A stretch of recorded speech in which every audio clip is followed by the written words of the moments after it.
Voilà, là vous m'entendez comme ça? Oui. C'est bien, si c'est un peu, si c'est pas assez fort, trop fort, vous manifestez. Hein. Bien, nous voulons parler alors de la dépollution. Dépollution, habituellement on pense à l'environnement et on n'associe pas forcément toujours l'économie à la pollution. Et pourtant, nous pourrions faire de nombreux parallèles. Et nous verrions que les processus qui sont dans la pollution, qui se passe dans la pollution de la nature, sont exactement les mêmes, procèdent des mêmes travers, on pourrait dire, que dans le domaine de l'économie. Par exemple, nous savons que les produits industriels peuvent générer un certain nombre de sous-produits ou de rebuts toxiques, souvent très toxiques. On parle également de produits toxiques dans le domaine de la finance. On a le nom qui est sorti le premier était le nom de junk bonds, des obligations pourries qui ont commencé à fleurir, si on peut dire, dans les années 70.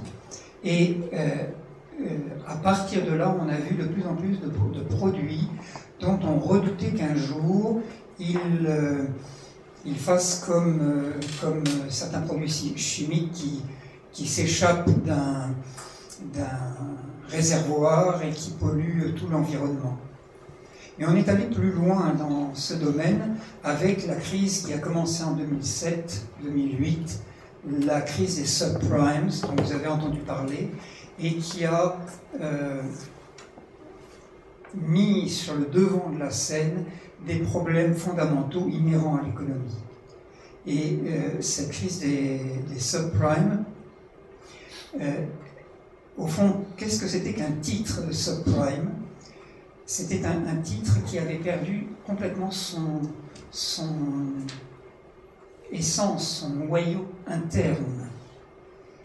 C'est-à-dire que, vous savez normalement, quand vous avez un titre, soit un bon de l'État, par exemple, hein, ce qu'on appelle les bonds, les obligations d'État, ou bien vous avez une action d'une entreprise, d'une société cotée en bourse, par exemple, eh bien, ça représente réellement une part que l'on connaît, une part par exemple, du capital d'une entreprise. Avec les subprimes, nous avions non plus des parts de quelque chose, nous avions des dettes. Déjà, c'était très particulier. Ce que l'on vendait, on a fait des titres avec des dettes. Ce qu'on vendait, c'était les dettes.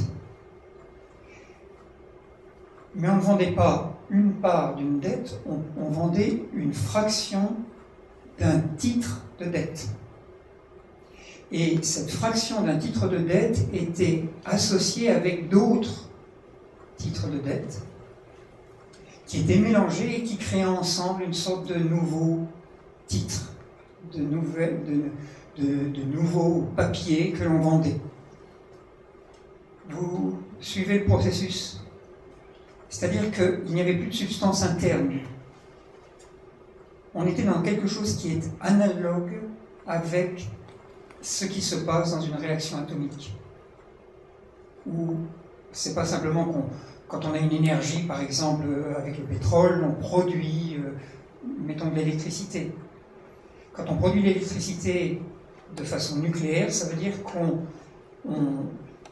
entre directement dans ce qui fait le noyau de la matière et on fait en quelque sorte éclater ce noyau.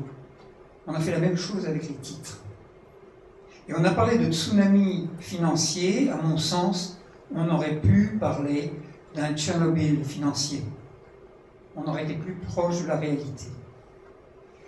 Et de même qu'avec les déchets nucléaires, qui sont les déchets les plus polluants, dont on ne sait pas quoi faire, et dont on sait qu'il faut des centaines, des milliers d'années dans certains cas pour espérer qu'ils soient recyclés à un moment donné, qu'ils aient perdu leur pouvoir de nuisance, eh bien, pour mettre ces déchets,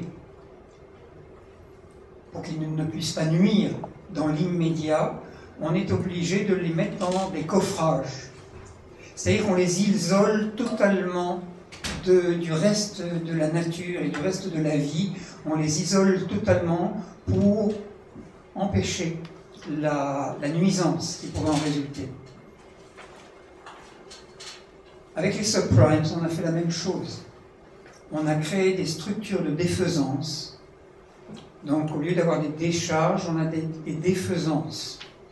Structures de défaisance, c'est-à-dire des sortes de sociétés dans lesquelles on mettait, une banque par exemple, se défaisait de ses titres plus que pourris, qui étaient, on va dire, presque... toxiques Toxiques. Oui, mais toxiques nucléaires. Hein, le mot m'échappe là à l'instant. Et donc on les a mis, comme on met sous coffrage les déchets nucléaires, là on a mis ces titres toxiques, pourris, on les a mis dans ces structures de défaisance. On peut faire d'autres parallèles encore avec, entre l'environnement et la pollution de l'environnement et la pollution de l'économie. Par exemple, dans l'agriculture, nous avons on met des engrais pour augmenter le rendement. Le but est d'avoir un rendement supérieur à ce qu'on aurait sans les engrais naturels. On voit avec le temps que ça fonctionne de moins en moins. Qu'il faut mettre de plus en plus d'engrais pour obtenir les rendements que l'on escompte. On a aussi des choses qui permettent d'augmenter les rendements dans la finance. Et c'est le but même de la financiarisation de l'économie, c'est de faire la même chose qu'avec les engrais dans l'agriculture, augmenter les rendements. Il y a aussi des pousses, des herbes que l'on n'aimerait pas avoir dans l'agriculture, et pour ça on utilise des désherbants. Qu'est-ce que c'est qu'un désherbant? Deux plantes sont en concurrence et on détruit l'une des plantes pour qu'elle ne fasse pas concurrence à l'autre. La concurrence que nous avons en économie actuellement ressemble de plus en plus à la façon dont on procède avec l'agriculture. C'est-à-dire qu'on n'est plus du tout dans des coopérations, mais on est dans une sorte d'élimination de l'autre, et si on ne peut pas éliminer l'autre, alors qu'est-ce que l'on fait?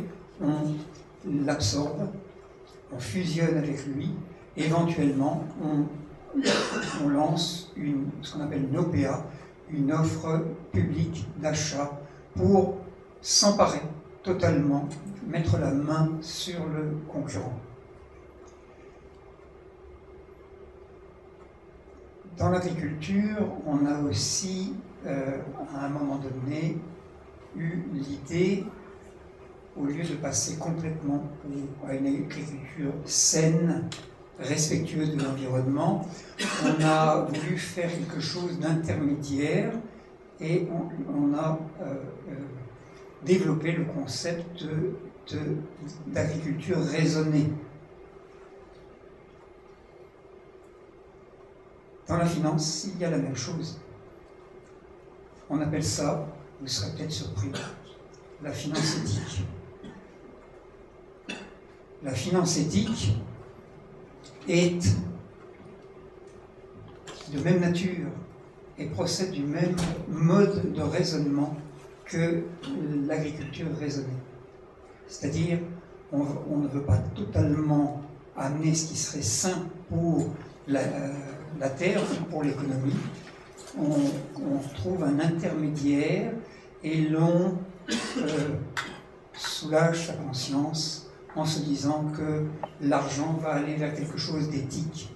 Mais ce dont on ne tient pas compte, c'est que cela reste toujours quelque chose basé sur le même mode de pensée, sur la même approche que celle qui est présente dans l'économie traditionnelle et que nous allons essayer de voir un peu plus en détail.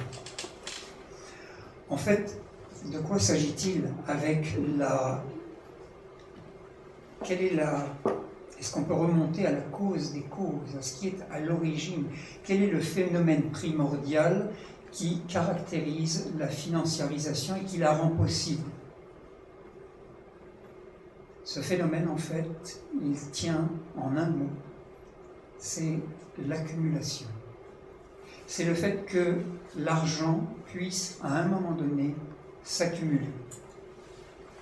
Et vous allez voir que c'est une question qui n'est pas simple et qui nécessite de raisonner d'une toute autre façon qu'on le fait habituellement. Mais avec ce qui se passe dans l'économie, avec on peut parler, je crois, de maladie de l'économie, une forme de cancer de l'économie, avec ce qui se passe dans ce cancer, nous allons être de plus en plus contraints de trouver de nouvelles solutions et donc de penser complètement autrement. Et si vous regardez ce qui se passe, ce qui est proposé par les gouvernements, ce qui est proposé par les spécialistes de l'économie, eh bien, rien de fondamental n'est amené sous forme de nouvelles conceptions, de nouvelles idées. On trouve essentiellement une tentative de régler les mécanismes de la machine. On veut agir sur une vis ici, sur un boulon ici, et on espère pouvoir redémarrer la machine. Parce qu'on conçoit l'économie comme un mécanisme. Et si vous lisez tous les livres d'économie, des plus simples aux plus compliqués, vous verrez que tous procèdent de la même façon. Nous ne pourrons pas détailler tous les aspects de cette conception mécaniste de l'économie, mais nous allons voir un aspect qui est très très actuel et qui est lié à cette tendance à l'accumulation qui a à faire avec les intérêts. Ce qu'il faut voir au départ, c'est que la monnaie, qui à l'origine était une marchandise, est prise dans une tension permanente entre ce pôle de la marchandise et d'un côté, de l'autre côté, l'unité de compte. C'est-à-dire qu'elle sert à témoigner d'un échange et elle sert à comptabiliser l'échange. Si nous avions du temps, et c'est ce que l'on fait dans les séminaires sur la monnaie, nous pourrions regarder en détail comment, avec le temps, l'évolution de la monnaie s'est faite de telle façon que la monnaie soit de plus en plus dématérialisée. C'est-à-dire qu'elle devait perdre son caractère de marchandise. Mais en réalité, nous avons beaucoup de mal à lâcher nos conceptions anciennes pour se lancer un petit peu dans le vide, et nous conservons toujours cette conception que nous avons un certain stock de monnaie dans notre portefeuille, sur notre compte en banque, dans le bilan total des banques, dans le bilan des entreprises, etc. On considère qu'on a un stock de monnaie, comme on pourrait avoir un stock d'une certaine marchandise ou un stock d'or. En réalité, nous devrions nous efforcer de voir que la monnaie devrait être considérée aujourd'hui comme une unité de compte, c'est-à-dire, de plus en plus, elle devrait avoir tendance à être de la comptabilité. Comment? Nous allons essayer de le voir un petit peu sans entrer trop dans les détails et sans faire des choses trop compliquées. Je prétends que l'économie peut être comprise par tout le monde. Il faut simplement ne pas utiliser des termes trop complexes et prendre le temps de développer les choses.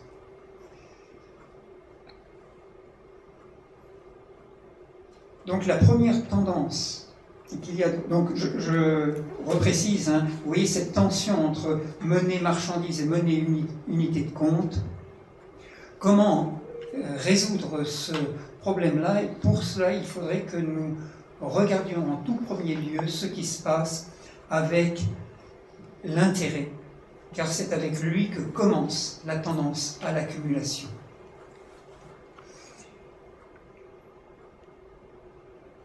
Regardons par exemple le cas d'un prêt immobilier. Prenons un appartement qui serait acheté sur Genève, ici, mettons un 4 pièces, qui nécessiterait un prêt de 700 000 francs. Prenons un taux d'intérêt de 3,5%. On a eu quelquefois des taux d'intérêt beaucoup plus élevés. Hein. Le prêt dure 30 ans, ce qui nous donne des mensualités de 3140 francs, à peu près. Si nous avions emprunté à taux zéro, toujours durant 30 années, les mensualités seraient de 1940. La différence, ça fait 1200 francs. Ça veut dire que quand vous faites un emprunt, chaque mois, vous payez 1200 pour les intérêts versés à la banque. Autrement dit, 1200 par rapport à 1940, si vous aviez pu emprunter sans intérêt, 1200 par rapport à 1940, ça fait 61%. Ça veut dire que le taux, vous vous dites un taux de 3,5, c'est pas beaucoup.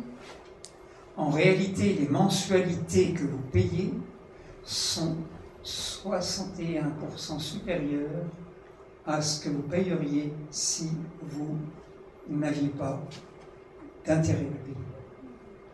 C'est énorme.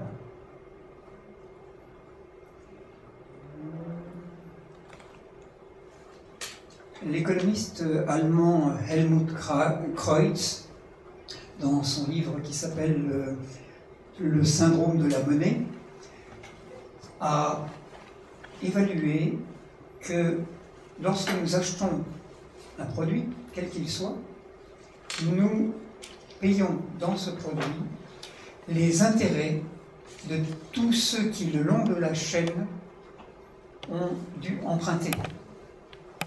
Dans toute la chaîne de production, jusqu'à ce que le produit arrive dans le magasin, y compris le magasin lui-même, qui doit payer peut-être pour son loyer. Dans chaque loyer, les intérêts sont inclus, etc. Donc il y a une partie incorporée, non visible, des intérêts dans tout objet que nous achetons. Il a calculé que ce montant d'intérêt incorporé était de 33% environ. Rendez-vous compte que 33% de notre pouvoir d'achat part dans les intérêts. Il y a quand même intérêt à s'occuper de cette question.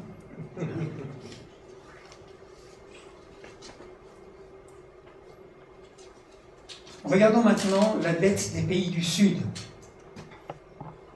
Le comité d'annulation de la dette du tiers-monde, impulsé notamment par Éric Toussaint, qui a fait un très très gros travail et qui a écrit des livres très très intéressants sur la dette, et notamment la dette du tiers-monde, mais pas seulement, aussi la dette des pays ici, nos pays. Hein. il a calculé combien les pays du tiers-monde ont dû payer depuis 1980.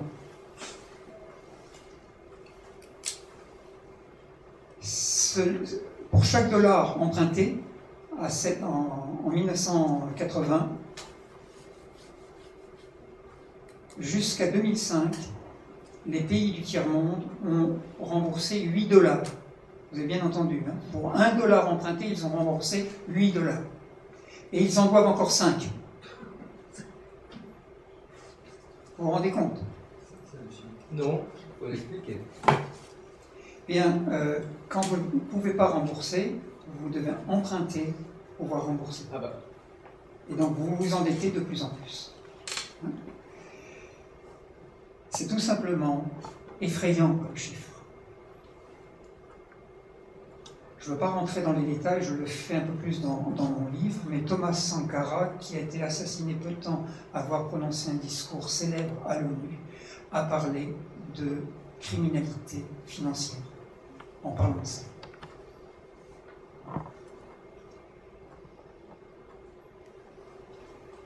Comment se présente maintenant la situation? Parce que ce sont les pays du tiers-monde.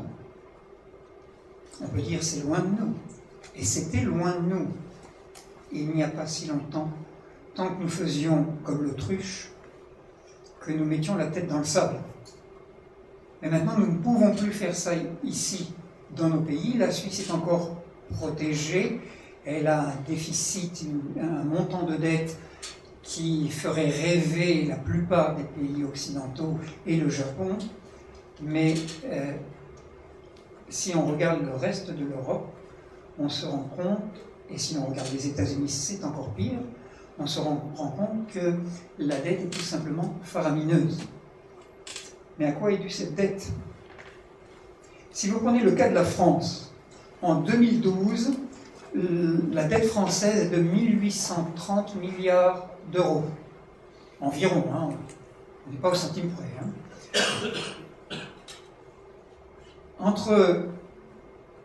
C'est-à-dire que ça représente 90% du produit intérieur brut. Donc bien au-delà des fameux critères de Maastricht où on devrait normalement ne pas excéder 60% de dette cumulée pour 60% du PIB, du produit intérieur brut. Les intérêts qu'a payé la France depuis 1973 jusqu'à 2012 s'élèvent à 1425 milliards d'euros.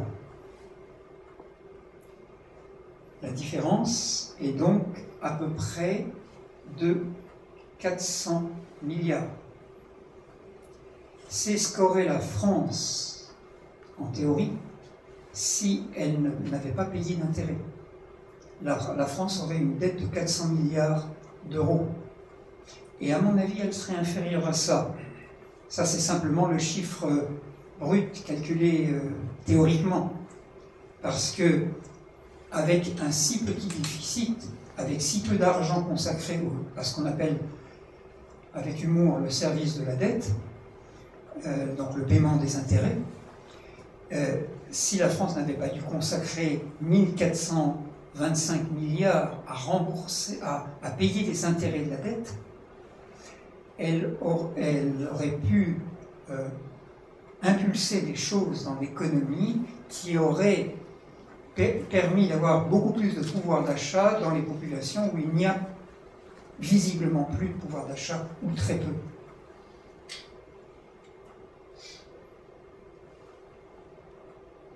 Ces chiffres-là devraient nous faire grandement réfléchir sur ce qu'est la notion d'intérêt. C'est-à-dire une ponction permanente sur les forces vives, les forces économiques vives d'un pays. 33% sont ponctionnés chaque jour, chaque minute, à l'économie réelle, pour alimenter cette économie qui consiste à gagner de l'argent avec de l'argent, qui consiste à faire travailler l'argent, qui consiste à faire, comme on disait avant, à ce que l'argent fasse des petits. La chose avait été dénoncée fortement déjà par Aristote en son temps, et cela a été repris tout au long du Moyen-Âge, et c'est ici, dans cette ville, à Genève, que l'on a fait sauter le verrou des intérêts. C'est ici que, sous l'impulsion de Calvin, je ne veux rien dire par rapport à tout le reste qu'il a fait, je parle simplement du point de vue économique, il a libéré la possibilité de prêter avec intérêt ce qui était interdit par l'Église catholique. C'était interdit qu'un chrétien prête de l'argent. Ici, à Genève, le prêt à intérêt est devenu une chose reconnue par l'Église réformée et encouragée. Et cela s'est développé à partir de là, très très fortement. Au moment où on était en train de basculer dans une organisation du monde et une culture très très différente, c'est-à-dire à la Renaissance, on a donné libre cours au prêt avec intérêt, et depuis, le monde, d'une certaine façon, en paye le prix. Et ce prix est très très élevé.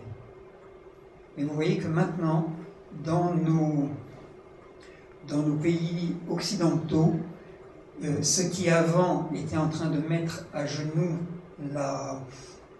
les pays sous-développés, c'est en train de se produire ici, chez nous.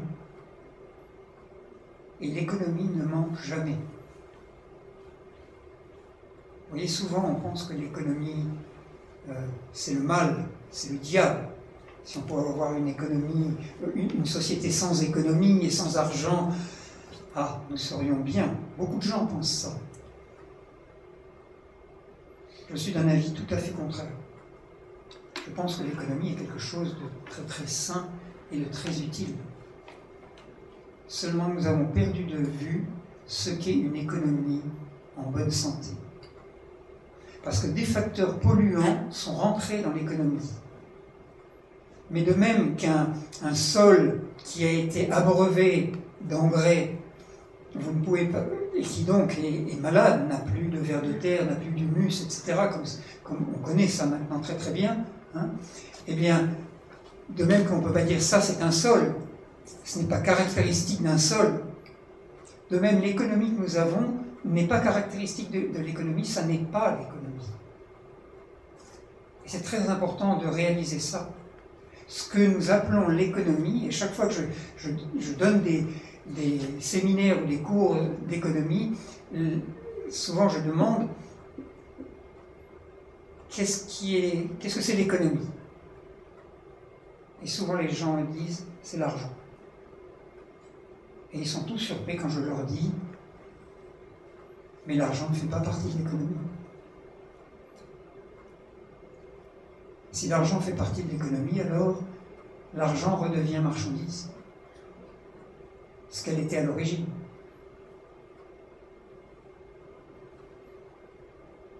Mais nous n'avons pas su nous libérer de cet aspect de l'argent en marchandise, et de ce fait-là, l'argent est resté au sein de l'économie, et vous avez par exemple un marché monétaire où l'on vend chaque jour, chaque seconde, du yen contre du dollar contre de l'euro contre du franc suisse, etc. Des milliards, chaque jour, chaque minute.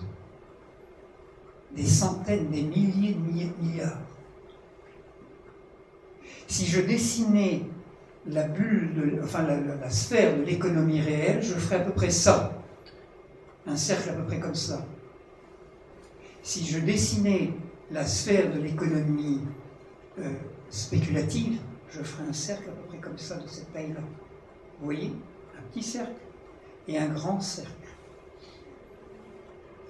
Entre 3 et 5% des échanges de monnaie qui se font dans le monde chaque jour sont pour l'économie réelle. Le reste, 98 à 95%, sont pour l'économie virtuelle. Vous voyez la maladie? Il y a donc une activité immense dans cette sphère-là, des échanges qui se font au quart, au centième de seconde, qui sont mesurés au centième de seconde. Maintenant, les ordinateurs permettent de faire ça. C'est une prolifération d'activités, et plus ça marche, plus on dit que l'économie va bien. Et aujourd'hui, la bourse de New York, Wall Street, a rattrapé et a dépassé maintenant son retard. Ce qu'elle avait, après la chute suite à la crise des subprimes, elle était tombée à environ, on va dire, 6 000 points. De 14 000, elle était tombée à 6 000 et maintenant elle est à 16 000. L'économie américaine ne va pas bien, l'économie européenne va mal et la bourse remonte. Et on a l'impression que ça redémarre. Et on espère que ça va entraîner l'Europe de cette façon-là dans le sillage. Mais ce qui a redémarré, c'est la bourse. Ce n'est pas encore l'économie réelle. Et il faut savoir qu'aux États-Unis, même quand il y avait une croissance de 3-4%, il y avait quand même 40 millions de pauvres aux États-Unis. 40 millions de pauvres. Sans compter les chômeurs. Comment peut-on dire d'une économie qu'elle va bien quand elle génère ou qu'elle laisse sur le bord de la route 40 millions de personnes? En Europe, nous commençons à avoir des chiffres qui entrent dans ces zones-là.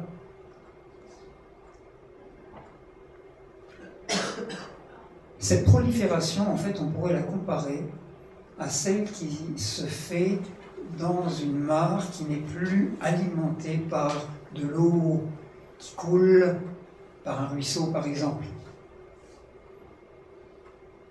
La mare est coupée du reste. Comme l'économie spéculative se coupe de l'économie réelle. Et dans cette mare commence alors à proliférer quantité d'organismes. Et il y a une activité biologique qui s'accélère. Mais plus cette activité biologique s'accélère, des micro-organismes, etc., qui se développent là, des algues notamment, plus s'accélère cette activité biologique, plus la mare se rapproche de sa mort. L'eau va mourir. Et on peut se demander si nous n'avons pas la même chose dans le domaine de l'économie. Ça veut dire qu'il faudrait empêcher, prendre le problème à sa source et empêcher que la monnaie puisse s'accumuler, que l'argent ne s'accumule pas. Et c'est là-dessus que je travaille, c'est là-dessus que je fais des recherches, et c'est là-dessus que portera mon livre « Dépolluer l'économie », avec cette révolution dans la monnaie où je montre qu'au fond, du point de vue économique, pas du point de vue éthique, moral, etc., du point de vue économique, pour que l'économie soit en bonne santé, il est nécessaire d'avoir 3 circulations monétaires. Avec la même unité monétaire, c'est-à-dire qu'en Suisse, 3 circulations monétaires avec le franc suisse, en France avec l'euro, etc. Mais des modes de circulation monétaire. Et la première de ces circulations monétaires, ou la seconde, on pourrait dire, celle qui découle de tout ce que je viens de dire par rapport à l'intérêt, elle concerne le prêt. La possibilité de prêter sans intérêt. Si vous évoquez cette question à un moment donné, si par exemple il y avait un mouvement en Suisse pour dire maintenant on va supprimer l'intérêt, qu'est-ce qui se passerait? Eh bien, il viendrait tout de suite ce qui se passe partout, dès qu'il y a une menace de remise en cause du fonctionnement du système, c'est que quelques économistes bien intentionnés viennent faire un petit briefing aux décideurs gouvernementaux en leur disant: si vous faites cela, les capitaux quittent immédiatement le pays, votre monnaie va perdre de sa valeur et votre économie sera par terre. Et le pire, c'est qu'ils ont raison. Et là, il est important, je crois, à ce stade, de faire bien la différence entre les bonnes intentions et un véritable raisonnement économique. Car des mouvements très très importants dans le monde se sont en quelque sorte cassés les dents sur cette simple phrase: si vous faites les réformes que vous avez prévues, les capitaux quitteront le pays. Est-ce que vous voulez vraiment ça? Il y a deux moments historiquement où cela s'est passé. C'est très bien décrit dans le livre de Naomi Klein, que je vous recommande de lire, bien qu'il soit très épais, La stratégie du choc. Très très édifiant ce livre pour comprendre les mécanismes de la société. On peut le lire en étant de plus en plus déprimé page après page, parce que ce qu'on lit est tout simplement terrifiant, et en plus, on sait que c'est vrai. Mais on peut aussi le prendre comme un facteur d'éveil à la lucidité. Et plus on est lucide, plus on a de force en réalité. Dans ce livre, Naomi Klein, La stratégie du choc, donc, elle décrit deux moments. Le premier, c'est quand Solidarność est arrivé à la tête, est arrivé au pouvoir en Pologne, et qu'ils avaient comme projet, vous le savez, de installer l'autogestion dans les entreprises. En une nuit, le ministre des Finances a été pris en tête-à-tête par les envoyés des organismes internationaux, financiers internationaux, le Fonds monétaire international notamment, et tous ceux qui sont les disciples de l'économiste Milton Friedman. Ces gens-là, ces jeunes loups de l'économie, formés à Chicago, à l'école de Milton Friedman, on les appelle, vous le savez sans doute, les Chicago Boys. Eh bien, ces Chicago Boys, ils ont pris les décideurs polonais pendant une nuit et ils ont parlé avec eux en simplement déclinant sous toutes les formes possibles cette phrase: si vous réalisez votre projet, les capitaux quitteront le pays. Le lendemain, Solidarność avait complètement retourné sa position et abandonné son projet d'autogestion des entreprises. Il s'est produit exactement le même phénomène dans les mêmes conditions pour le même projet lorsque l'African National Congress, le Congrès national africain d'Afrique du Sud, donc Nelson Mandela et toute son équipe, sont venus au pouvoir et qu'ils avaient créé quelque chose d'absolument extraordinaire et ils espéraient pouvoir amener l'autogestion dans les entreprises. Et exactement de la même façon, ils ont dû faire machine arrière.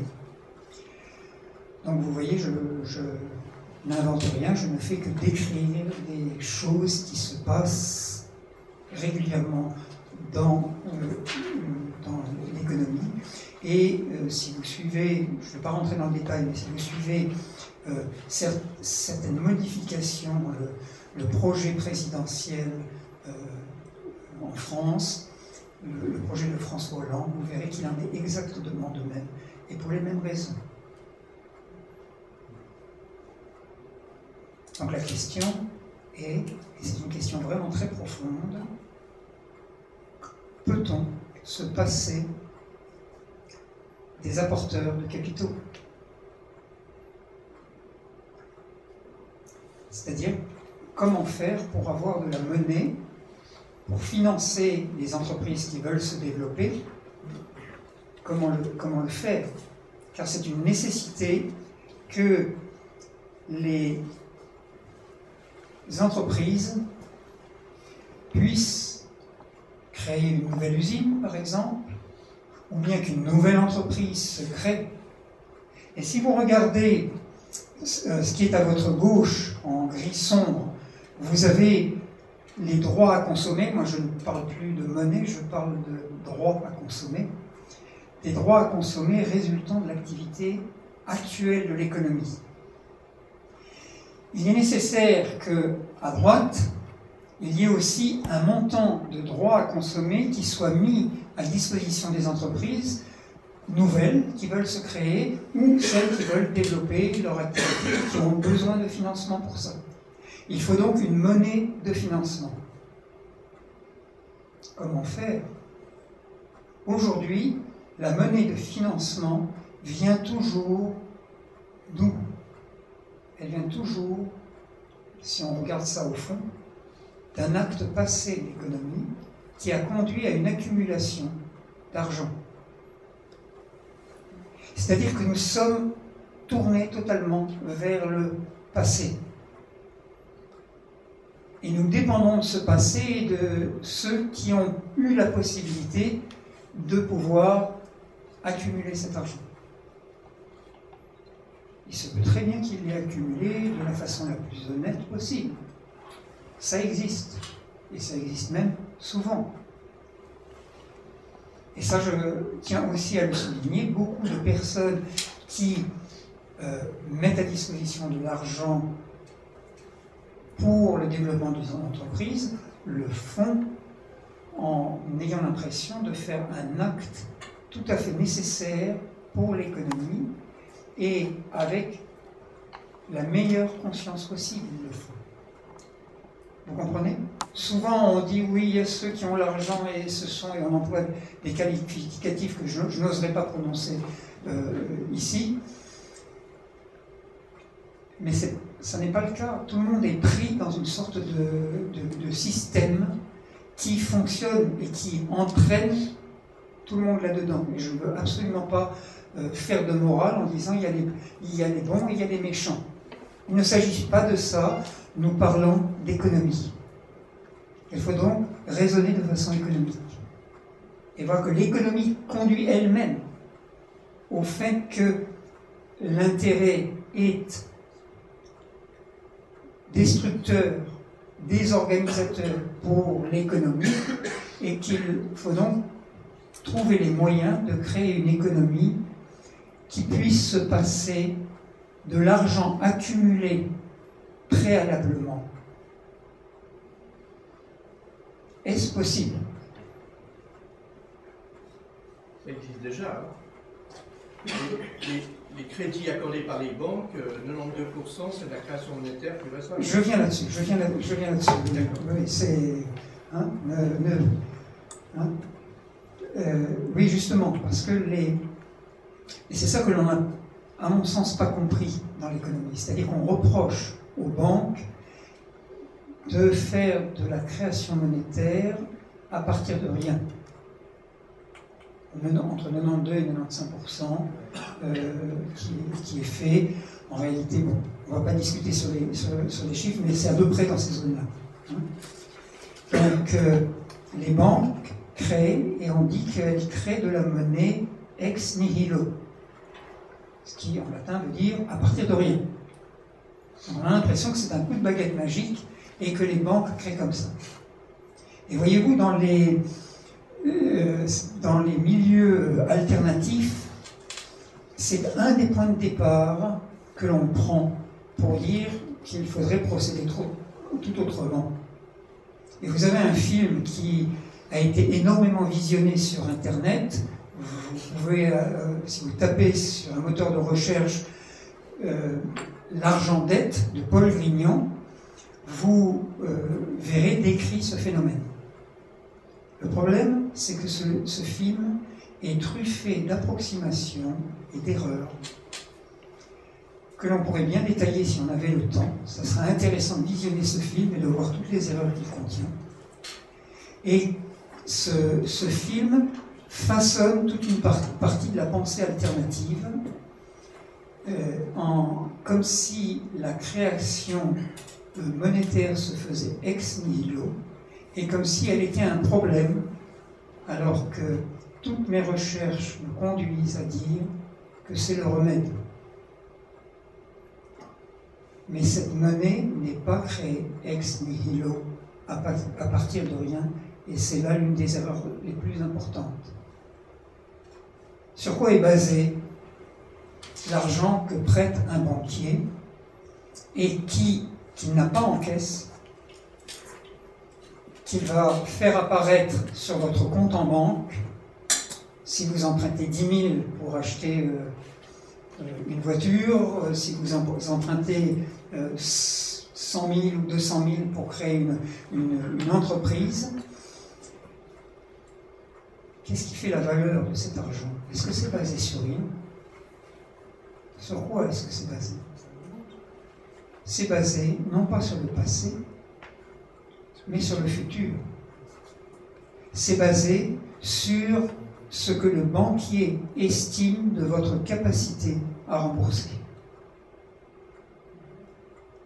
C'est-à-dire, si votre projet se réalise, c'est cela qui donnera sa valeur à l'argent qui aura été créé. Et ça, c'est la réalité économique. Car si toutes... Vous savez, aujourd'hui, on veut modifier les choses dès qu'il y a quelque chose qui ne va plus dans la finance. On dirait qu'il faut prendre des mesures. Et au moment de la crise des subprimes, on a dit qu'il faut renforcer les règles qui régissent les fonds que doivent avoir les banques en garantie, les fonds propres que doivent avoir les banques en garantie de leurs prêts. Mais c'est une illusion totale. Prenons un cas extrême, que tous les projets aillent à l'échec. Les fonds propres, ou même la moitié ou le tiers des projets, les fonds propres des banques ne suffiront jamais à compenser la perte de ces prêts qui n'ont pas donné lieu à des entreprises qui ont fonctionné. Donc on est dans une illusion totale avec ce qu'on appelle, pour ceux qui connaissent, les accords de Bâle III, où l'on pense que l'on va assainir le système financier parce que l'on aura augmenté la part de fonds propres que doivent avoir les banques pour faire face à leurs crédits risqués. Mais voyons le fait, parce qu'on croit toujours qu'il faut qu'il y ait l'argent du passé, accumulé du passé, pour enclencher le futur. En réalité, il est tout à fait possible d'accentuer le phénomène de création, non pas d'une masse monétaire, mais de droits à consommer, des droits à consommer qui seraient attribués à un entrepreneur qui a un projet. Et vous allez voir que c'est là que quelque chose d'humain, au lieu d'une mécanique, peut intervenir dans l'économie. Car les facultés dont devront faire preuve les banquiers seront des qualités éminemment humaines. Ils devront montrer la capacité à évaluer la faisabilité d'un projet. Et la faisabilité d'un projet, ce sont des chiffres qui sont dans un plan financier, un business plan, comme on dit, mais pas seulement.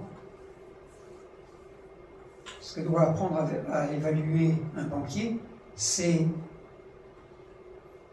j'aimerais dire, le poids humain des entrepreneurs et leur capacité à mettre en musique la partition qu'ils ont mis ou les chiffres qu'ils ont mis sur leur business plan.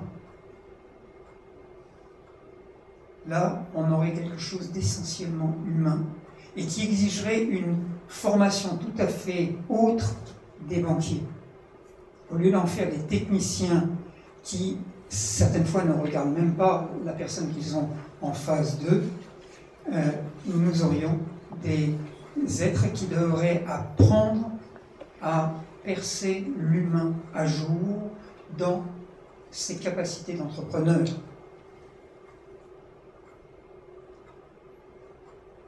Et dans ce cas-là, un prêt pourrait être débloqué qui serait au moins aussi fiable que tous les prêts qui sont faits actuellement et qui n'aurait pas besoin de recourir à l'intérêt. Mais cela suppose à ce moment-là que l'on introduise la notion de service public de la monnaie.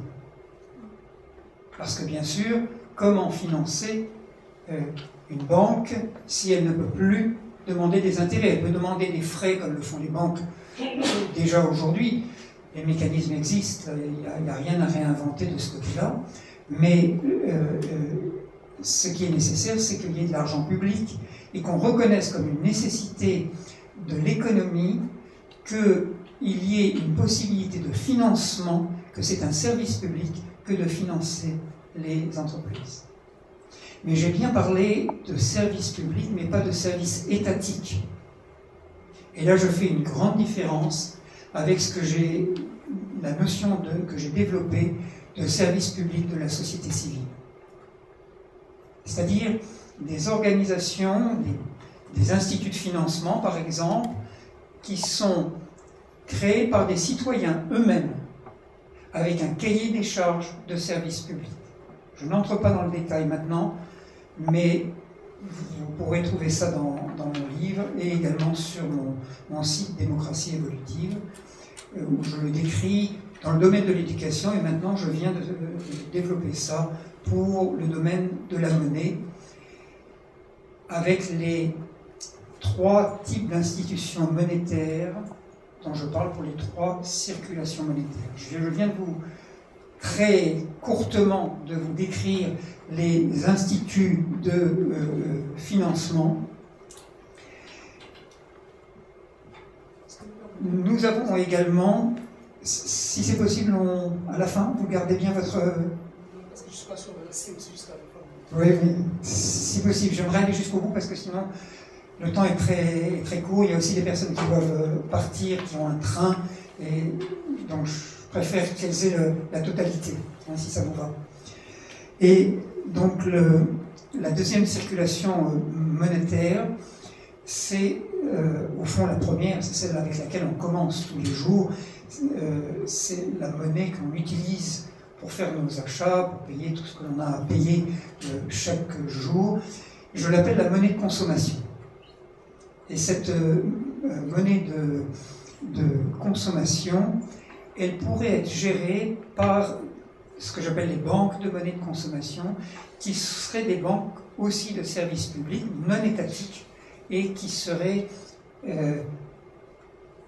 impulsées, gérées par la société civile, avec des contrôles extrêmement précis, notamment des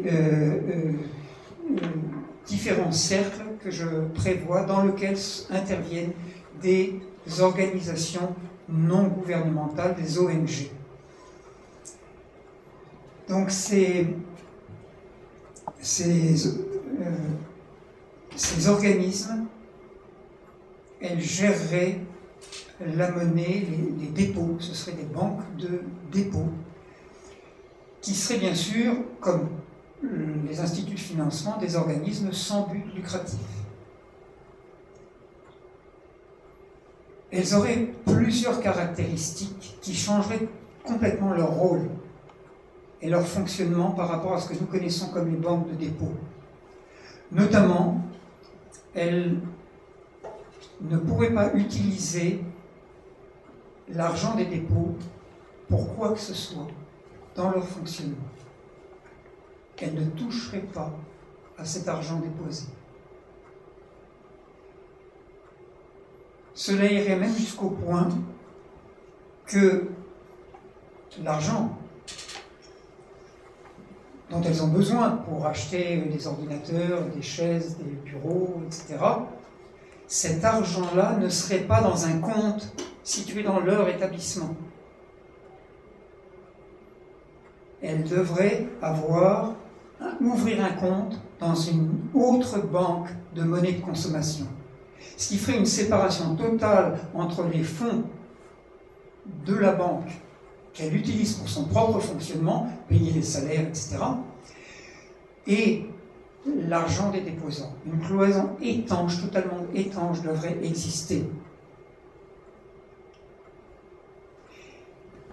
Et tout à l'heure, j'ai dit que la monnaie devrait être une unité de compte et qu'il fallait trouver les instruments, la technique pour faire de la monnaie uniquement une unité de compte et éviter qu'elle ne s'accumule. Elle tendra toujours à s'accumuler, mais il faudra toujours prendre des mesures pour éviter cette accumulation.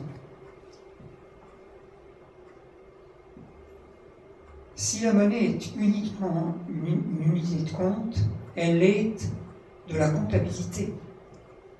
C'est ce qu'est en réalité la monnaie, de plus en plus. Mais on ne le voit pas. Et on n'en tire pas les conséquences. Mais vous allez, je ne peux pas le montrer jusque dans tous les recoins, mais vous allez le comprendre par un exemple. Aujourd'hui, on craint beaucoup que les banques fassent faillite. Vous avez vu comment c'était il y a quelques temps. Il semble que ça se soit calmé pour un certain temps. On verra combien de temps. Mais vous avez vu que déjà, il y a quelques mois en arrière, avec Chypre, de nouveau, des banques étaient sur le point de faire faillite et on a dû prendre l'argent des déposants, de ceux qui avaient plus de 100 000 €. On leur a ponctionné une partie pour éviter une déconfiture totale du système bancaire chypriote. Une banque de monnaie de consommation peut faire faillite sans aucun dommage pour les épargnants. Pourquoi? Elle n'a pas touché à cet argent. Et cet argent est de la comptabilité qui est enregistrée dans des comptes, dans la comptabilité de la banque. Une banque peut toujours faire faillite parce qu'elle n'a plus assez de clients, elle a des frais généraux trop importants. Même une banque de services publics, de monnaie de consommation, pourrait éventuellement s'arrêter. Que ferions-nous à ce moment-là? Nous ferions la même chose que nous ferions si un cabinet comptable, une fiduciaire, faisait faillite, cessait son activité. Qu'est-ce qu'on fait dans ce cas-là? Eh bien, on prend sur une clé USB la comptabilité de chaque entreprise et on la transfère vers un autre cabinet comptable. C'est aussi simple que cela. Donc on pourrait très bien prendre la comptabilité de la banque avec tous les comptes de dépôt, les montants inscrits sur les comptes des dépôts, et on transférerait ça, même éventuellement par Internet ou par une clé USB, on transférerait ça dans un autre établissement bancaire, dans une autre banque de monnaie de consommation. Il n'y aurait pas un centime perdu pour les déposants. Vous voyez comment, par cet exemple, on peut arriver jusqu'à une logique d'une monnaie qui n'est plus que de la comptabilité, qui comptabilise les virements, les retraits, etc. Car c'est en réalité ce que fait la banque aujourd'hui. Mais comme nous avons la monnaie papier encore, nous avons l'impression que cette monnaie existe dans la caisse, qu'il y a un tiroir caisse dans la banque, avec cet argent-là. Mais chacun qui a un tout petit peu étudié le fonctionnement d'une banque sait que c'est très bien que ça n'est pas le cas. Bien sûr, si nous voulons lutter contre la tendance à l'accumulation de la monnaie, alors cela veut dire qu'il ne faut pas favoriser l'épargne, et cela soulève beaucoup de questions. Une des questions est bien sûr, mais qu'est-ce qui m'arrive si demain je n'ai pas de travail? Ou si je tombe malade? J'ai besoin de mettre de l'argent de côté pour ça. Or, la monnaie, pour être saine, elle devrait correspondre exactement, les droits à consommer devraient correspondre exactement au volume d'activité de l'économie à un moment donné.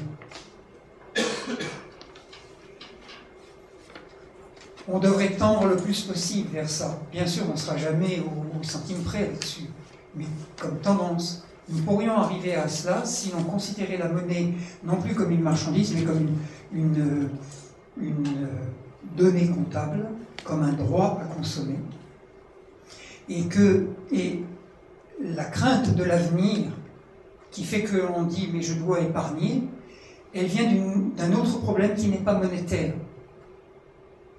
Et là, je distingue plusieurs facteurs sur lesquels je reviendrai juste à la fin.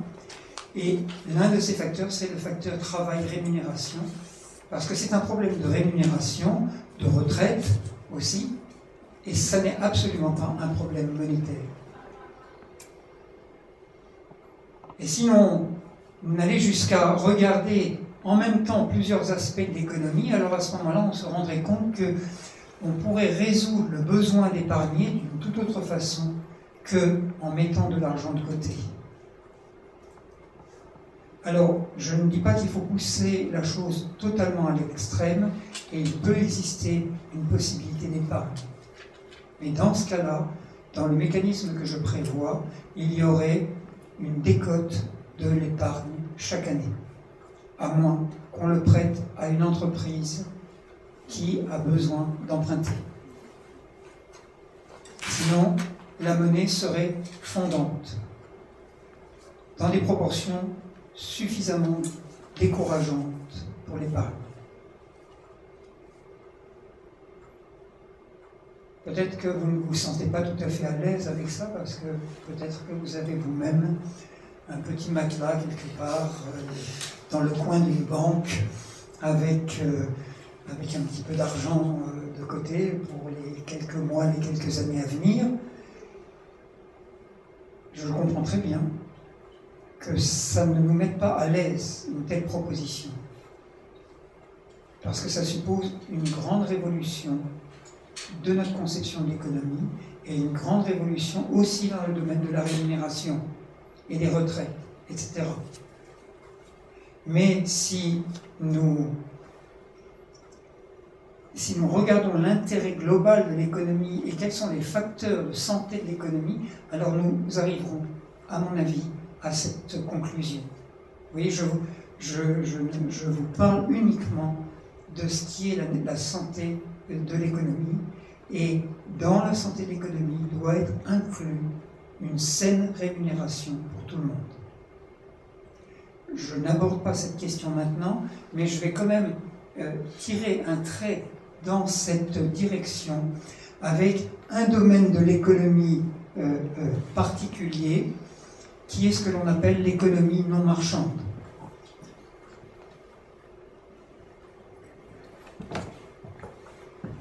Avec l'économie non marchande, de quoi s'agit-il? Parce qu'au fond, la question sur laquelle je veux vous amener maintenant, c'est sur le fait qu'il est normal que les entreprises fassent des bénéfices. Le bénéfice n'est pas un problème en économie. Ce qui est un problème, c'est ce qu'on fait avec le bénéfice. On peut montrer, par un raisonnement tout à fait économique, et vous le trouverez dans mon livre, que le bénéfice est inhérent à l'économie, de même que la nature produit beaucoup plus de semences que ce dont nous avons besoin. Si nous sommes dans un système de production de semences naturel, bien sûr. Je n'évoque pas certaines entreprises qui se sont accaparées le marché de la semence. C'est une toute autre histoire et c'est un tout autre drame de notre société. Je referme la parenthèse.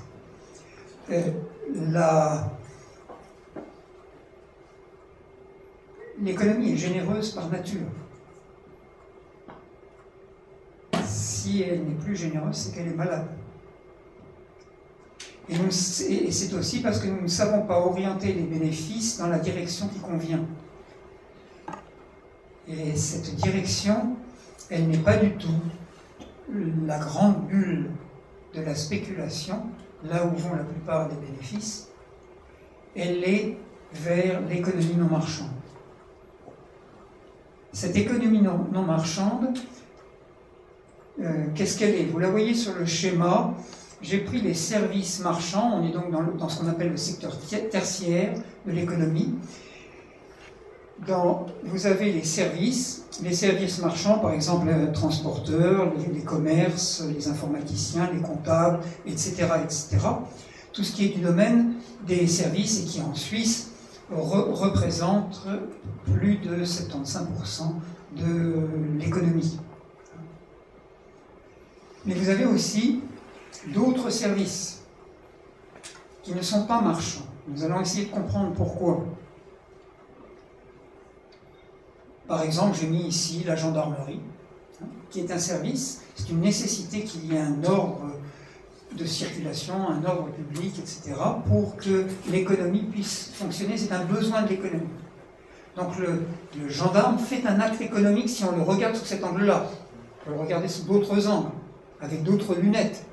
Mais avec des lunettes d'économiste, c'est très intéressant de regarder ce que fait un gendarme, ce que fait un secrétaire de mairie, ce que fait un enseignant, ce que fait un médecin, ce que fait un artiste du point de vue économique.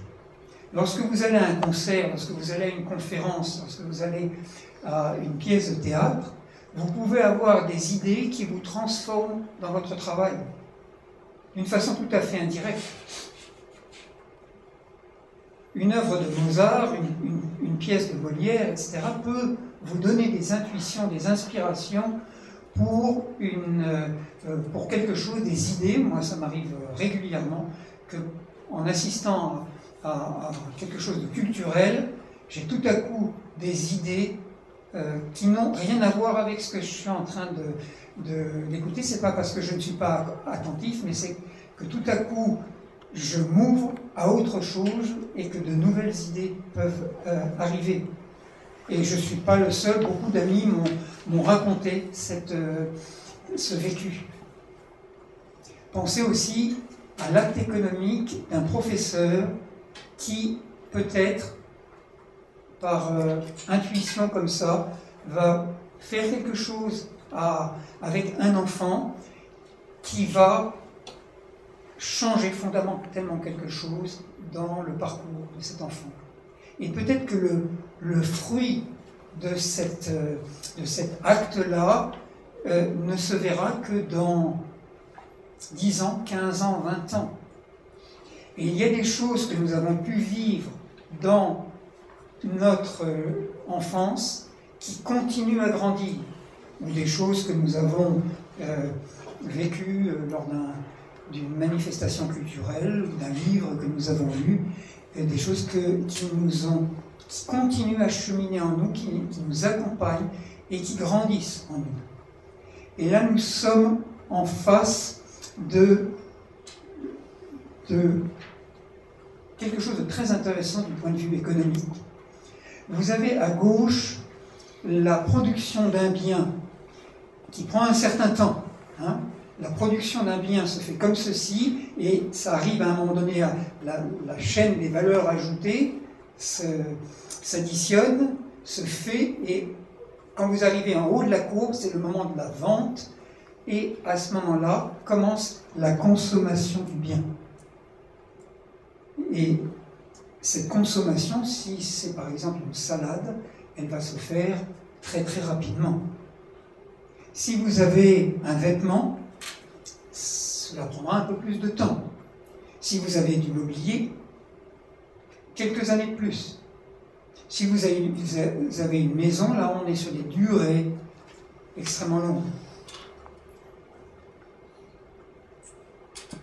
Mais tous ces produits,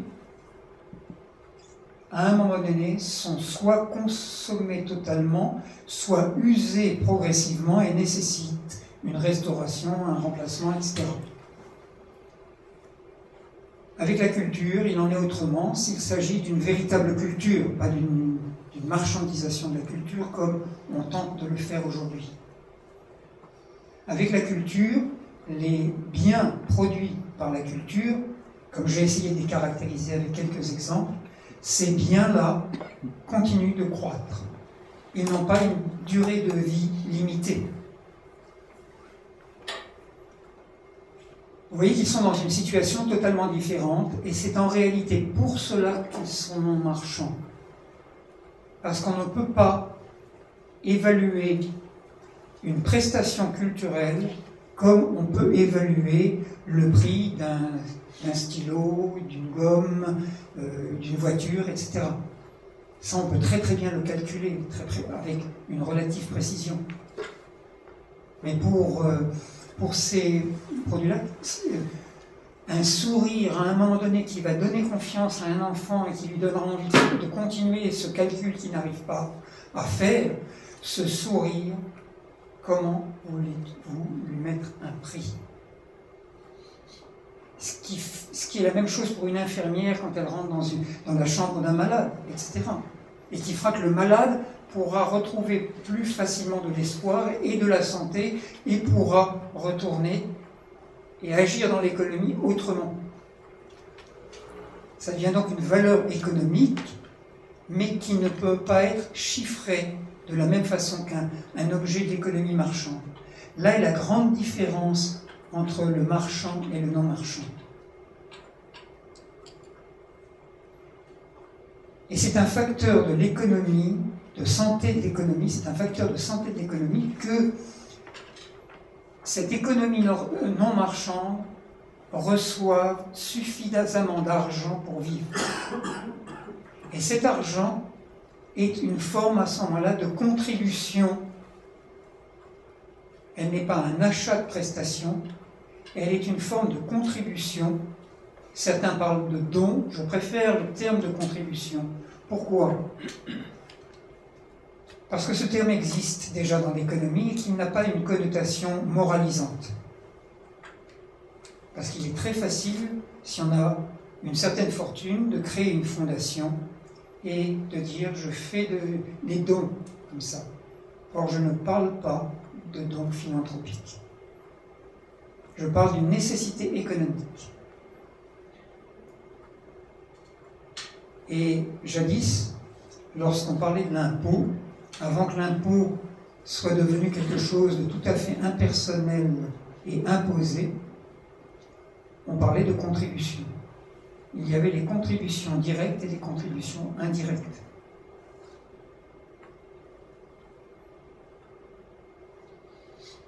Il faudrait retrouver un sens à cette notion de contribution et se dire que c'est une nécessité de l'économie marchande que l'économie non marchande soit en très bonne santé et qu'elle soit donc financée à partir des surplus de l'économie marchande. C'est-à-dire que vous voyez là le chemin que prendraient les bénéfices de l'économie marchande vers cette économie non marchande. Et là, vous avez la troisième circulation monétaire, qui est la monnaie de contribution.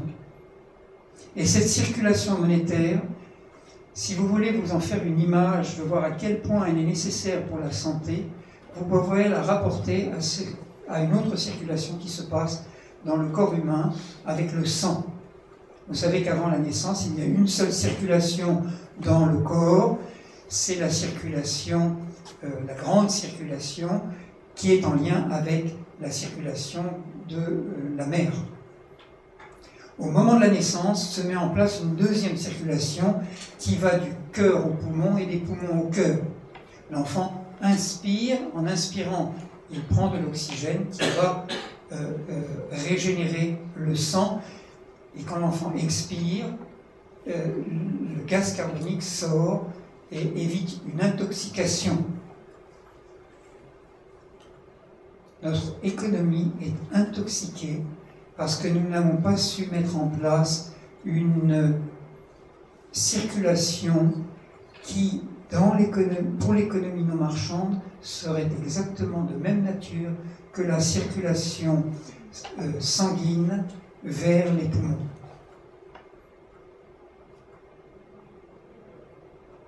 Cette circulation monétaire, cette monnaie de contribution est donc une nécessité pour la santé de l'économie, et elle devrait être réglée par un troisième type d'institution que j'appelle les fonds de monnaie de contribution.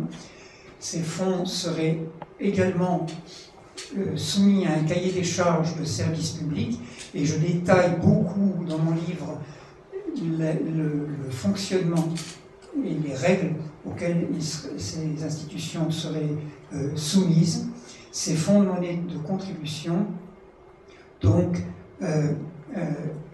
seraient impulsés et gérés par la société civile, c'est-à-dire par les citoyens, comme vous et moi, et qui se doteraient des capacités d'agir dans ce domaine, et qui seraient contrôlés aussi par tout un système dans lequel agiraient les organisations non gouvernementales qui se spécialiseraient dans le domaine de la monnaie, de la protection de l'environnement et de la santé du corps social en général.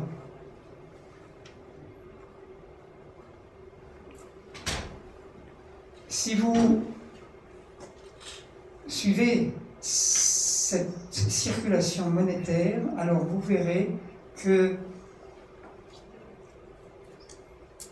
de l'argent viendrait vers un domaine qui en manque cruellement, le domaine non marchand, et notamment le domaine de la culture. Et vous voyez, c'est un paradoxe qui me laisse chaque jour pantois lorsque je vois des hommes politiques, des économistes défendre la thèse que l'économie va mal et qu'il faut donc sabrer là où ça ne rapporte pas, c'est-à-dire justement dans l'économie non marchande. Vous savez que c'est le mode de fonctionnement du Fonds monétaire international, et que ce mode de fonctionnement est repris par tous les gouvernements qui sont contraints, comme ça a été le cas notamment, on l'a vu, pour la Grèce, comme c'est le cas pour l'Espagne, pour l'Italie, pour l'Irlande, pour le Portugal, bientôt pour la France, c'est déjà le cas, mais ça va s'accentuer, etc., etc. C'est-à-dire que la théorie économique dit, puisque ça coûte,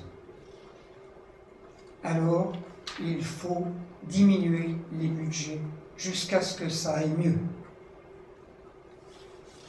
Mais on met l'économie sur la tête. L'économie n'est pas sur ses pieds de cette façon-là. C'est un raisonnement à courte vue.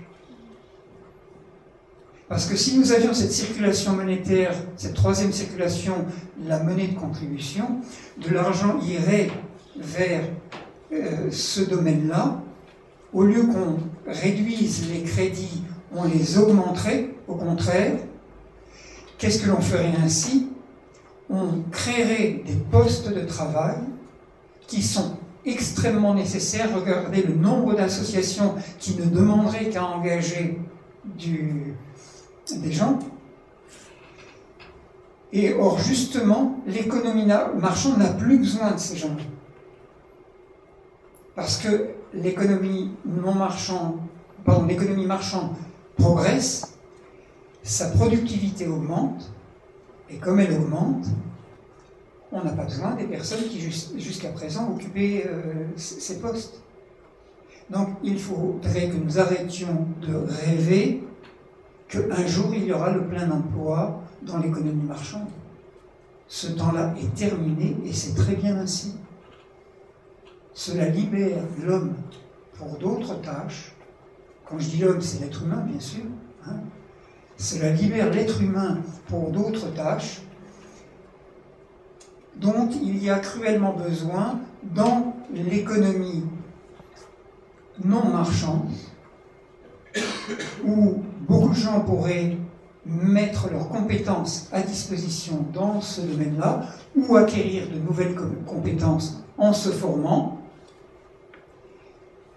Si vous regardez cela, vous verriez que le chômage disparaîtrait presque totalement, car il y a un autre domaine encore qui a besoin de personnes pour pouvoir accomplir les tâches qui sont nécessaires, c'est celui de l'agriculture. Une agriculture saine, non polluée, non polluante, a besoin de beaucoup plus de travailleurs. Et il est aussi nécessaire que les agriculteurs aient des conditions décentes de vie et des horaires de travail normaux. Vous savez qu'un agriculteur, en moyenne, travaille 1 fois et demie, 2 fois et demie plus qu'un autre travailleur, avec des conditions financières bien moindres. Ce n'est absolument pas normal. Nous avons besoin d'une agriculture saine, avec des agriculteurs qui ne sont pas surinvestis dans leur exploitation. Et si nous utilisons des modes de production non polluants, alors nous avons besoin de plus de monde pour travailler sur une exploitation agricole. Et si vous mettez bout à bout ces deux extrêmes, vous voyez le chômage lui-même n'a plus de raison d'être. Le chômage est un vrai problème, mais c'est une question mal posée. Économiquement, nous n'avons pas su poser l'équation du chômage d'une façon qui corresponde, qui soit inhérente à l'économie, et de ce fait-là, nous voyons le chômage croître, et il continuera de croître.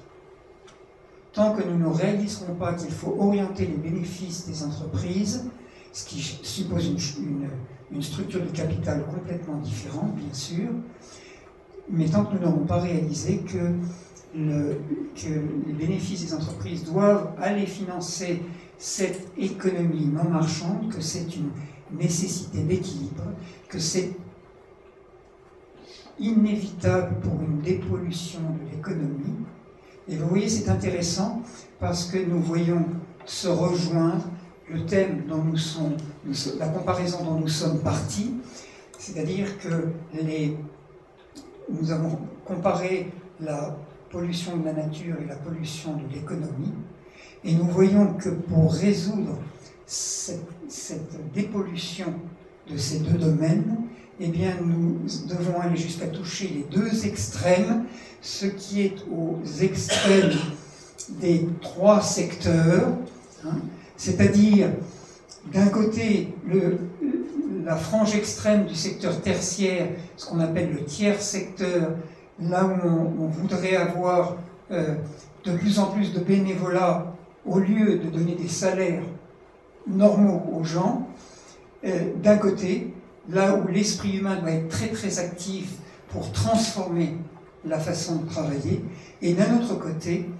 à l'autre extrême, nous retrouvons la pollution de la nature, et là, si nous dépolluons la nature, nous devrons aussi avoir davantage de monde qui travaille à cet endroit-là.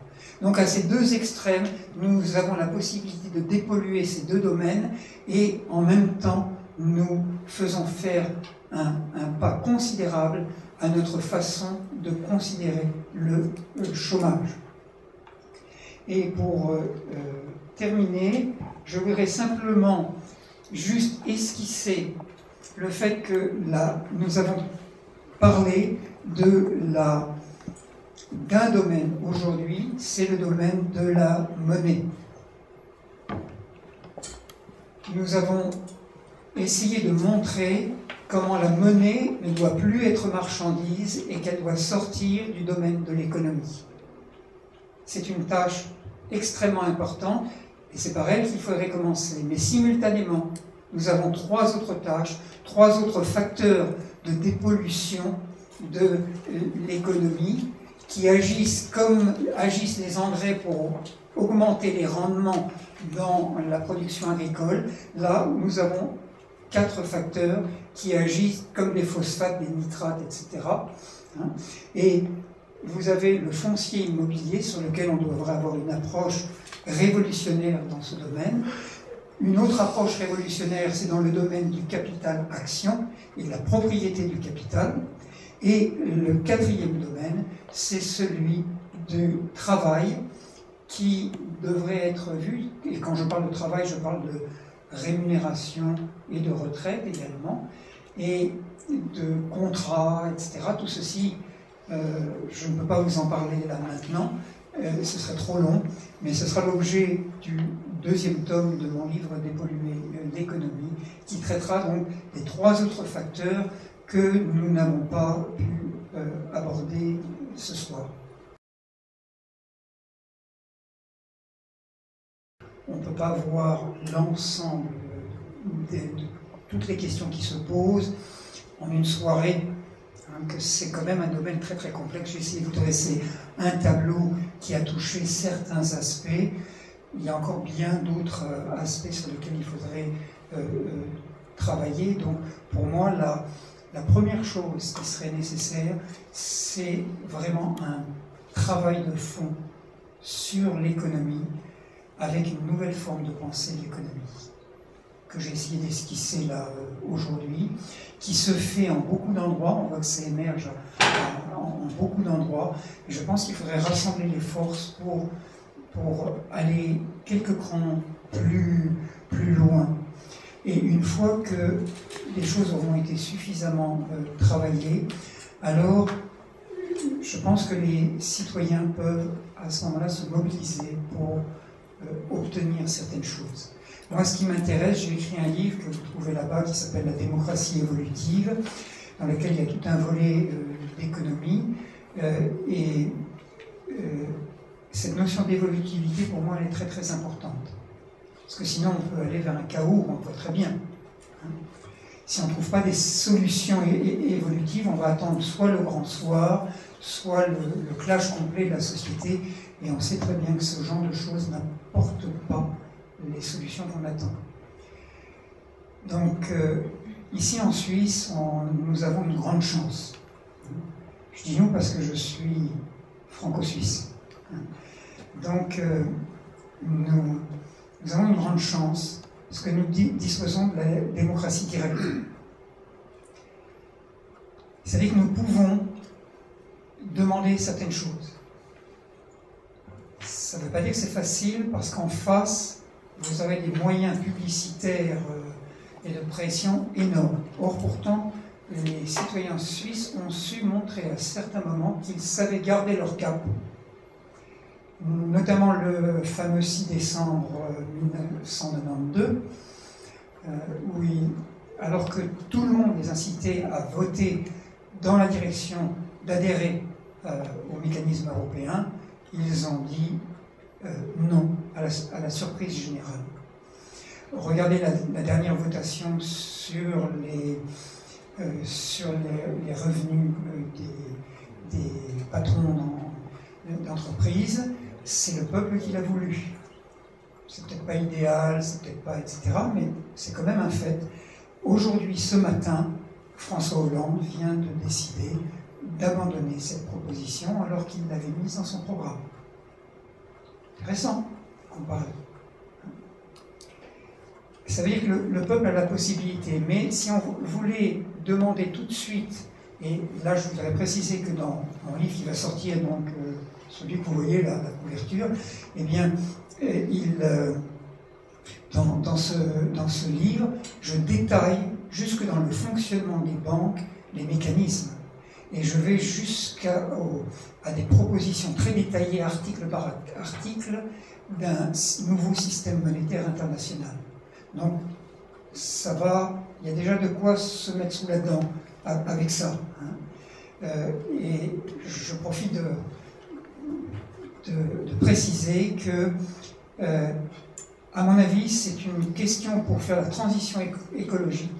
C'est cette question-là qu'il faudrait aussi actionner, parce que les causes de la pollution de la nature sont multiples, mais la principale, elle est quand même économique, c'est-à-dire une volonté d'augmenter les rendements, etc. C'est-à-dire une industrialisation de la nature. Hein. Donc, c'est pour ça que, pour moi, d'agir sur la dépollution de l'économie d'abord, et presque... Bon, il faut parer au plus pressé dans la nature, mais je pense que le système est capable de rebondir et d'inventer d'autres stratégies, même s'il met en place, comme en France, le Grenelle de l'environnement, etc. Hein, qui sont, on le sait, beaucoup de poudre aux yeux. Bon.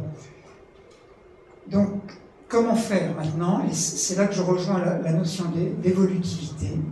C'est de, à mon avis, il faudrait faire reconnaître socialement, sociétalement, le droit à l'expérimentation.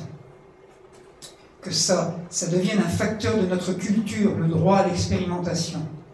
Et que, de ce fait-là, on ne cherche pas à créer un système total, je n'ai pas dit totalitaire, hein, mais total pour tout un pays, ou pour toute une zone monétaire comme l'euro, de dire maintenant, oui, le système proposé, les 3 circulations monétaires, formidable, on va passer à ça. Je n'y crois pas. Par contre, je crois à la possibilité d'expérimenter. Ça voudrait dire que, concrètement, et là je pense notamment à la Suisse, parce qu'elle en a les moyens, il serait possible de proposer une loi, après avoir travaillé la question à fond, hein, de proposer une loi qui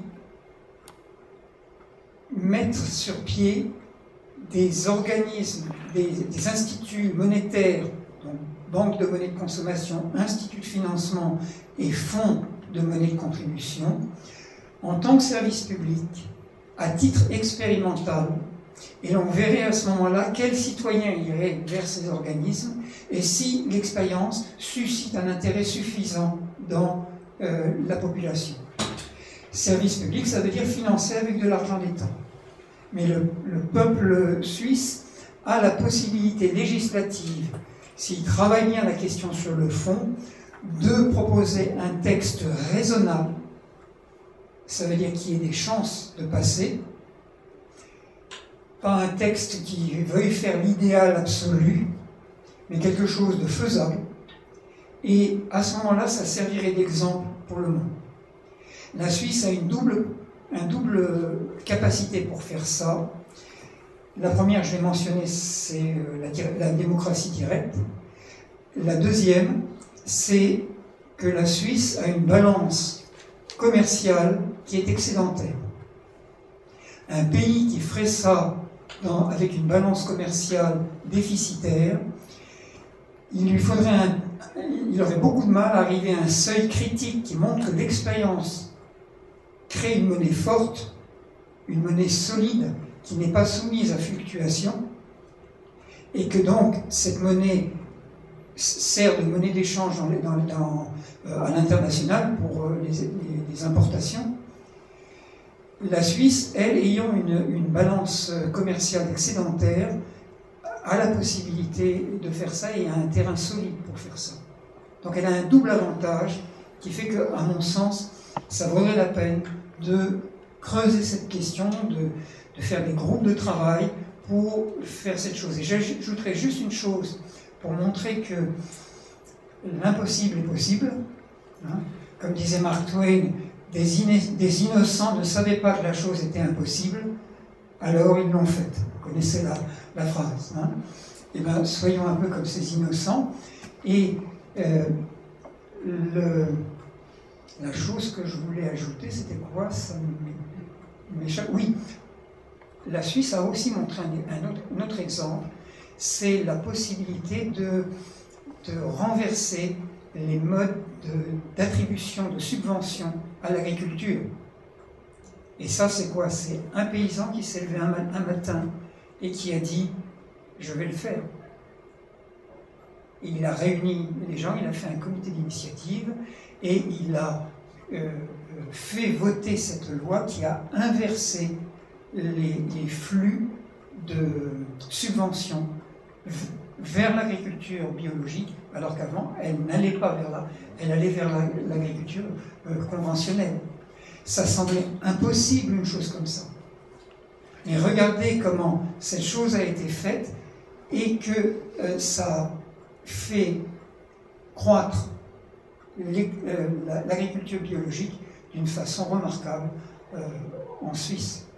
Donc ça, des choses comme ça, ça me donne de l'espoir, et je me dis, le temps travaille avec nous, la déconfiture de la finance internationale travaille avec nous, donc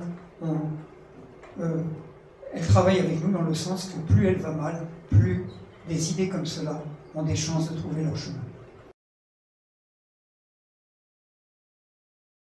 Nous avons un déficit de la formation tout court, ou la formation culturelle, qui commence avec l'école et qui continue à l'université et pendant toute la vie. Hein.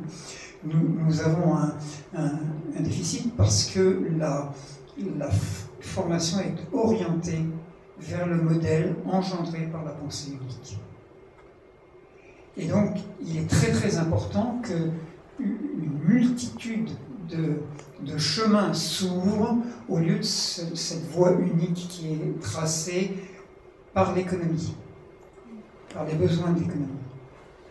Donc, si on veut résoudre la question du point de vue économique, c'est-à-dire comment du point de vue économique agir pour une amélioration de la créativité humaine, parce qu'il s'agit de ça, c'est la créativité qui manque, hein, pour pouvoir agir dans ce domaine-là, il est nécessaire que de l'argent puisse aller vers le domaine de l'économie non marchande. Donc pour moi, agir à ce niveau-là, c'est agir du point de vue économique dans un sens très très humain.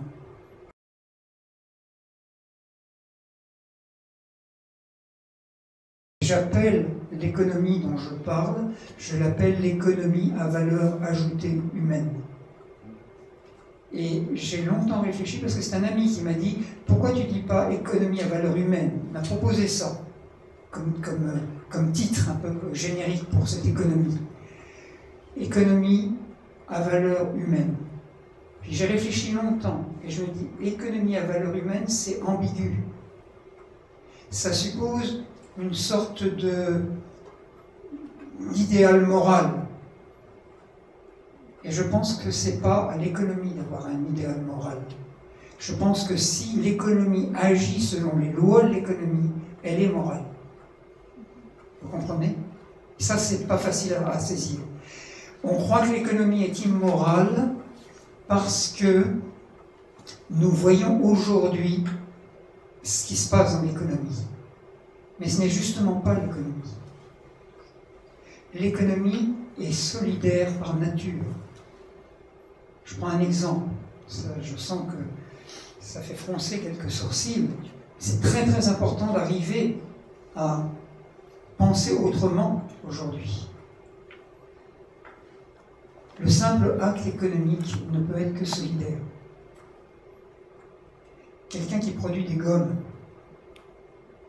avec une machine qui peut faire 100 000, 200 000 gommes à l'heure, ne produit pas pour lui. Il produit pour les autres. lui-même, il va utiliser la production, dans toute sa vie, il va peut-être utiliser la production d'une seconde, ce que produit la machine en une seconde. Tout le reste est produit pour les autres. Dans l'économie, nous produisons toujours pour les autres, à 99%. C'est-à-dire que l'économie ne peut être économie que si elle est solidaire. Quand on parle d'économie solidaire, on fait au fond un pléonasme. Je comprends qu'on veuille le faire. Je comprends qu'on veuille parce que on a tellement un manque de solidarité aujourd'hui. Mais j'aurais toujours beaucoup de mal à dire là il y a l'économie solidaire et là il y a l'autre économie. Je ne ferai jamais ça. Donc je veux dire que si à un moment donné nous n'agissons pas dans les sens des lois de l'économie qui sont la solidarité, que je dépends des autres pour pouvoir vivre, c'est les autres qui vont me fournir ce dont j'ai besoin, et moi je vais leur fournir ce dont ils ont besoin, avec d'autres. Si on ne voit pas que ça c'est le geste fondamental de l'économie, et c'est là qu'est la santé de l'économie, alors à ce moment-là, on fait par exemple comme on fait par exemple comme en France, où on crée un ministère de la solidarité. On a créé un ministère de la solidarité, c'est très bien. Laissez-nous nous occuper des choses sérieuses de l'économie marchande. Vous avez toute une organisation de l'économie solidaire, travaillez de votre côté, laissez-nous continuer. Et moi je pense que c'est respecter ceux qui travaillent dans l'économie marchande que de les reconnaître comme étant en allemand on dit Mitmenschen, hein, nos compagnons, ils sont aussi dans la solidarité avec nous.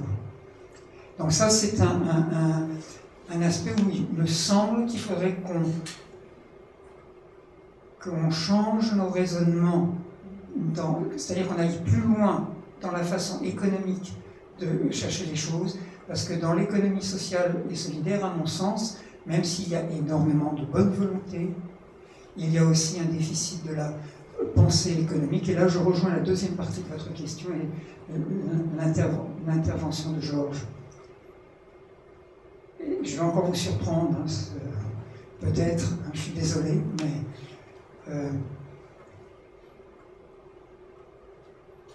bien sûr, il y a toutes ces initiatives qui sont faites avec les monnaies locales. Je les connais, hein, je les ai étudiées de très près.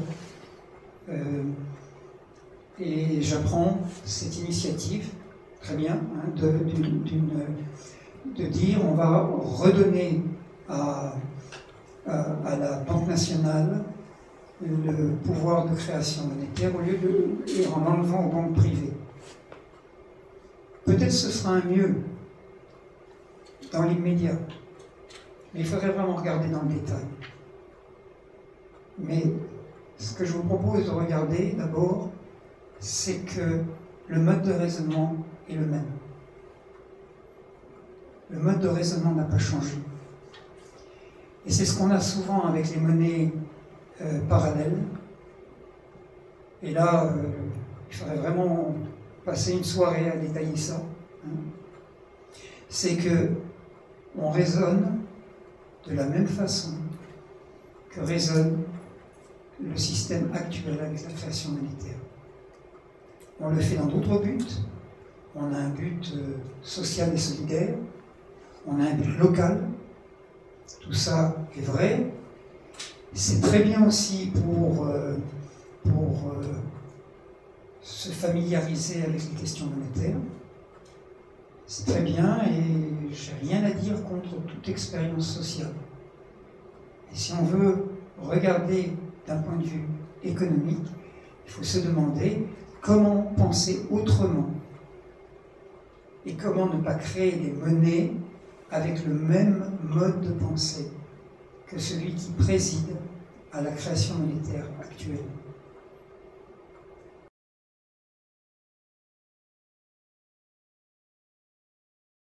l'économie contient sa propre logique intérieure qui, à la fin, ne peut que aller dans le sens des idéaux que l'on a par ailleurs, mais que l'on formule d'une façon morale. Quand on dit solidarité, partage, etc., on formule des idéaux moraux qui ont toute leur valeur.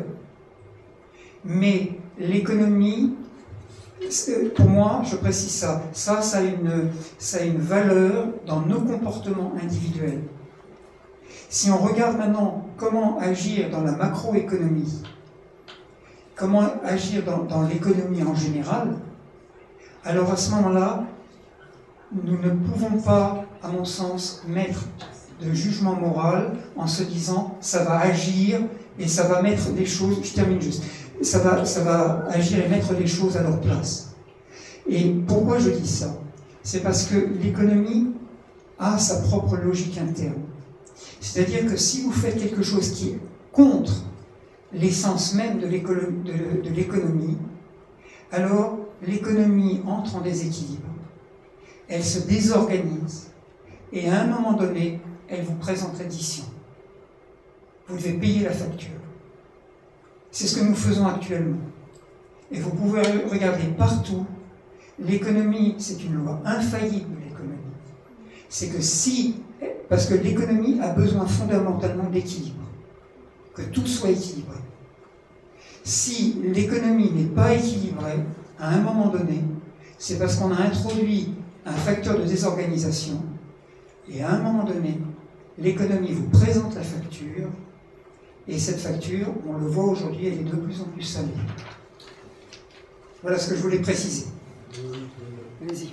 Oui, je suis d'accord avec vous là-dessus. Et puis au niveau des lois, c'est vrai qu'il y a des lois économiques. Moi, j'avais enseigné il y a 20 ans, 30 ans, à l'université, j'avais enseigné une nouvelle économie déjà à l'époque.